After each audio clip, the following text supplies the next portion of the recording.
ખરેખર મને બકાઈ ગયા છે. બોલો કે ના બોલો, કચરી જ હતું. મેકથી જેવું લાગતું હતું, પણ મને ખવડાવું નહીં ભાઈ. મને નહીં ખવડાવે ને તમને નહીં ખાવા દઉં. શાંતિ રાખો, આવું જ છું હું, આવું જ છું. શાંતિ રાખો. વાહ, હા પૂછુજી બોલો. વાત તો પછી પાણી ભરો. વાત તો જલ્દી. શું વાત છે? બરાબર વાત લાવ્યો છું હું. કેવી? શિયાળાના 2 મહિના થયા. હા કચોરી ખાધું? કચરિયું? વાહ, હવે હું કેવું, કચરિયું તો જબર ભાવ હ. દાઢોડા હવા તો શું, પણ હું હરખાઈ નહીં આવી ખાવાની. લાવી દઉં. ખરેખર? હાલ ચોકણ તો વેચાય કુ?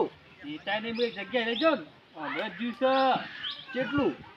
આટલું બધું ઓ તારી. તાણ હું એટલે આપણે કીધું છે કે પછી જતું જ રહેવાનું છે? એ તો હું કીધેલું છે. રા મંત્ર આમંત્રણ હું બધાને કીધું, પણ આપણે ભૂલી ગયા છે એટલે હું તો બોલાવવા આવ્યો. હા એમ તો પાછા મન તો કી પેલું આલો પણ ભૂલી ગયા છે. ફોન બોન આવ્યો નહીં. જલ્દી જવું પડશે. લેહડો તાર. પોણી પણ ખરેખર એ મેચ આવતી હતી. પોણી તો કાલ ભરા હ. લેહડો તાર. જલ્દી.